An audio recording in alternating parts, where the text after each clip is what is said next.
Story 1. I never believed in ghosts. Or curses. Or anything beyond what I could see and touch. That's why, when my wife and I found the old house on the outskirts of town, I didn't think twice about its price. It was a steal, 5 bedrooms, a massive yard, and a history that no one seemed to want to talk about. The realtor was eager to close the deal, and within a month, we had the keys. The first night was when it started. I woke up to a sound, soft at first, like distant whispers, too low to make out the words. I turned over, groggy, assuming it was just the wind. But then, it grew louder, more insistent. The voices seemed to be inside the house. I sat up, my heart hammering. My wife, Emily, was sound asleep beside me, undisturbed. I strained my ears. The whispers were coming from the hallway. I slipped out of bed, careful not to wake her, and crept toward the door. As soon as I stepped into the hallway, the sound stopped. Silence. I flicked on the light. The hallway was empty, just as we'd left it. The moving boxes were still stacked against the walls, untouched. I let out a slow breath, shaking my head. Maybe I was just exhausted from the move. But as I turned back toward our bedroom, I noticed something that hadn't been there before. The door to the guest room at the end of the hall was wide open. I was certain we had left it shut that I stood frozen in the dim hallway, staring at the open door. A chill crawled up my spine. The room had been locked all day, neither of us had even stepped inside since moving in. Forcing myself to breathe, I walked toward it. Each step felt heavier, as if the air itself was thickening around me. When I reached the doorway, I hesitated. The room was dark, the only illumination coming from the streetlight filtering through the blinds. I reached for the switch and flipped it on. Empty.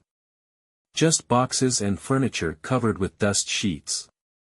But something still felt wrong.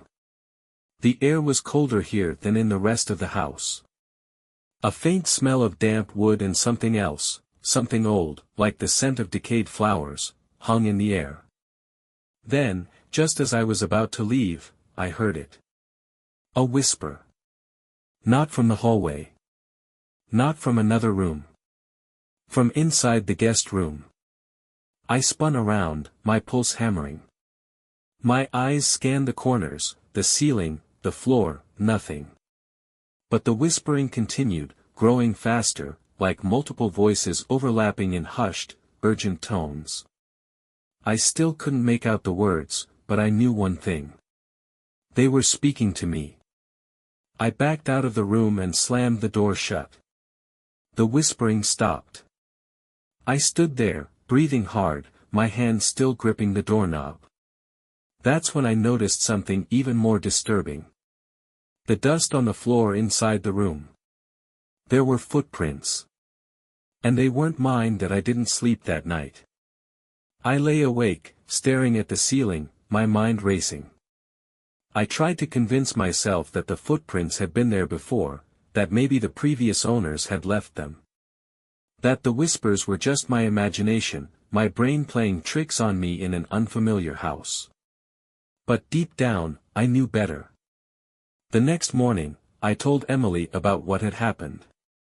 She laughed it off, said I was just tired from the move. It's an old house, she said. Old houses make weird noises. I didn't argue. Maybe she was right. Maybe I was being ridiculous. But that night, the whispers returned. This time, they didn't wait for me to fall asleep.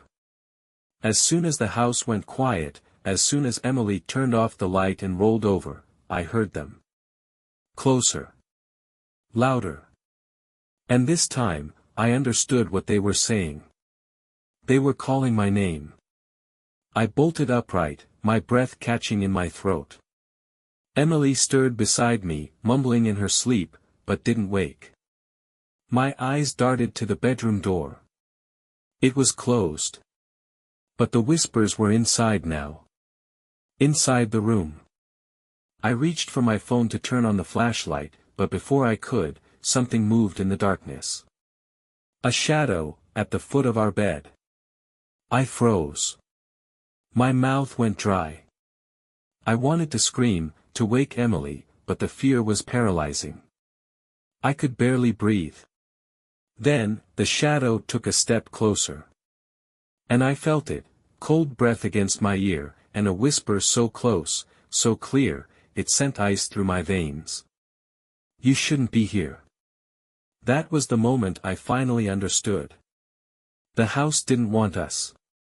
And whatever was whispering, it wasn't going to let us stay. Story 2. When my husband and I bought the house, it felt like a fresh start. It was an old Victorian fixer-upper, the kind that needed love but had plenty of charm.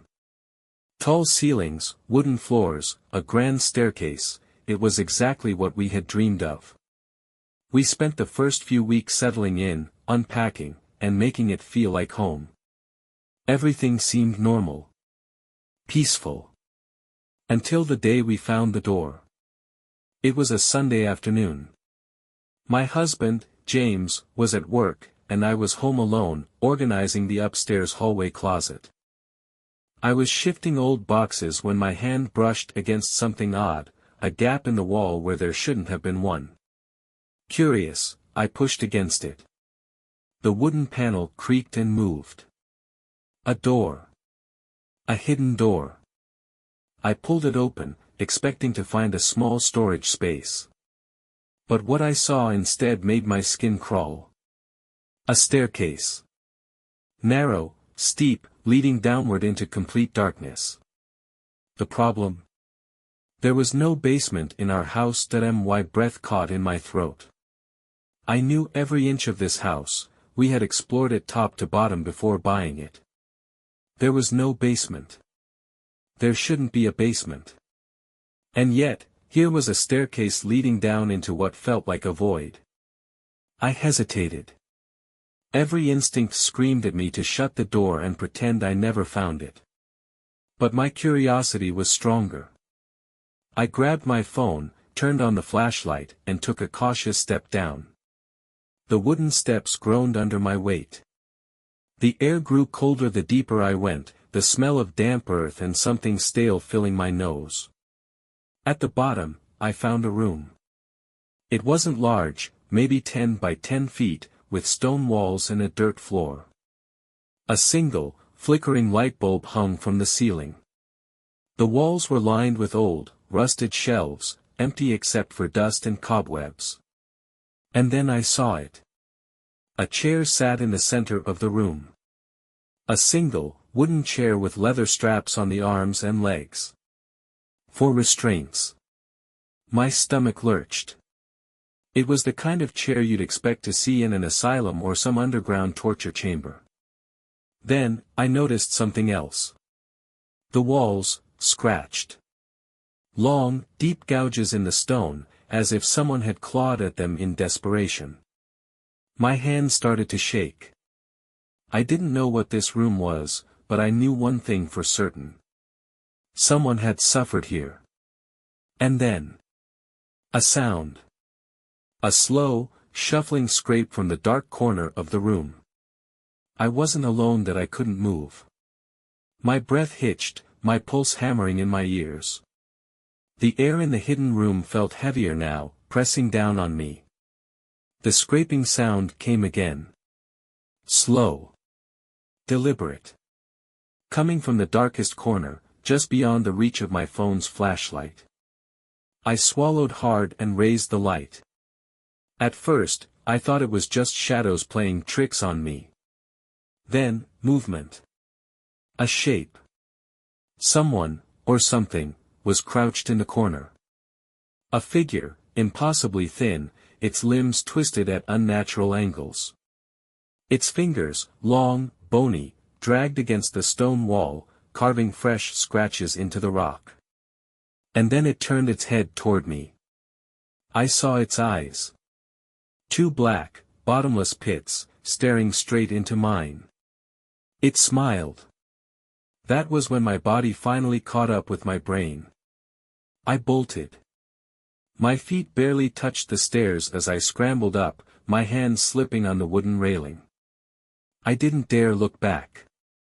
The moment I reached the top, I slammed the hidden door shut and shoved the hallway closet in front of it. My heart was still racing when I heard it. A whisper. Low. Guttural. You found me. I didn't wait for James to come home. I grabbed my keys and ran out of the house, not stopping until I was in my car, hands shaking against the steering wheel. We never spent another night there. We didn't sell the house, we just left. Left everything behind. But sometimes, in the middle of the night, I wake up thinking about that door. About the thing that was waiting in the dark. And the way it smiled when it saw me. Story 3. When my wife and I bought the house, we knew it needed work. It had been abandoned for years, left half renovated by the previous owners. They had started a remodel, but for some reason, they never finished.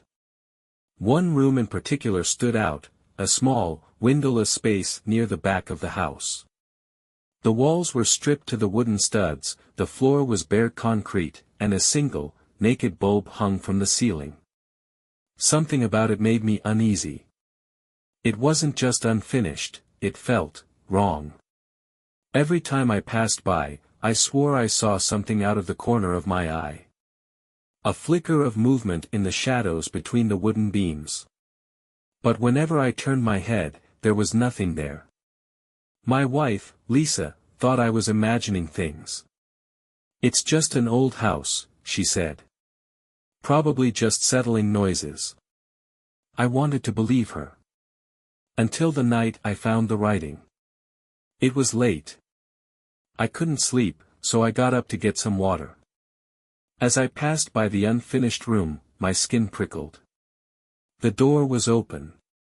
I didn't remember leaving it that way. Then I saw it. On the wooden beams inside the room, words had been carved. Deep, jagged letters gouged into the wood. Help me. My breath caught in my throat. I took a step closer, my heart pounding. There were more words. He still lives here. And just below that. Don't look at him. A floorboard creaked behind me. I wasn't alone that I froze. My whole body tensed as the air around me seemed to thicken. The floorboard creaked again, closer this time. I turned around, expecting to see Lisa. But the hallway was empty. The house was silent. Too silent. I swallowed hard and turned back to the unfinished room, my eyes scanning the words carved into the wooden beams. Don't look at him. Who was him? That was when I noticed something else, something I hadn't seen before. In the dim glow of the single light bulb, there were scratches on the floor, circling the room. Long, deep gouges, as if someone had been dragged. And then, a whisper. Not from the hallway. Not from the room. From inside the walls. A slow, rasping breath, followed by something that sounded like scraping. I stumbled backward, my pulse slamming in my ears. The walls were too thin to hide anything, just wooden studs and empty space. But the sound was inside them, moving. Pacing. I did the only thing I could think of. I ran. I nearly knocked Lisa over in the hallway. She grabbed my arms, startled. What the hell is wrong with you? I opened my mouth, but before I could say anything. Bang! A loud, violent thud came from inside the unfinished room. Lisa's face went pale. She heard it too. Then, scratching. Slow, deliberate. Something was trying to get out. I grabbed her hand. We're leaving. But as we turned to run, something new appeared on the wooden beam inside the room. Freshly carved, as if done by invisible hands. You saw him. I don't remember running to the car. I don't remember grabbing the keys or even locking the door behind us. All I remember is the cold grip of panic squeezing my chest as Lisa and I tore out of that house, leaving everything behind. We spent the night at a cheap motel, neither of us saying much. Lisa was shaking. I was still trying to convince myself that what we saw, what we heard, wasn't real. But the house wasn't done with us. The next morning, we decided to go back. Just to grab the essentials, we told ourselves. We wouldn't stay. We wouldn't even go near that room. Just in and out. But the moment we stepped inside, we knew something was wrong. The air was stale, thick with dust that hadn't been there before. The whole house felt heavier. As if it was waiting. Lisa clutched my arm. "Something's different," she whispered. She was right. The door to the unfinished room, the one we had left wide open, was now shut. Not just shut. Nailed shut. Thick, rusted nails had been hammered into the frame, sealing it completely. I swallowed hard, my mouth dry. Someone, or something, had done this overnight. Then Lisa gasped. She was staring at the wall opposite the door. More words had been carved. "He lives in the walls. He watches. He remembers you." And below it, in letters so deep they splintered the wood. "You can't leave." At that moment, every door in the house slammed shut. We ran. I don't know how, but we made it out. We never went back. We left everything behind, clothes, furniture, even the paperwork proving we owned the place. We never sold the house. We never spoke about it again. But sometimes, in the middle of the night, I wake up with a feeling. Like I'm being watched. And in the silence of my new home, miles away from that cursed house, I still hear it. The slow, deliberate scraping. As if something is still trying to get out.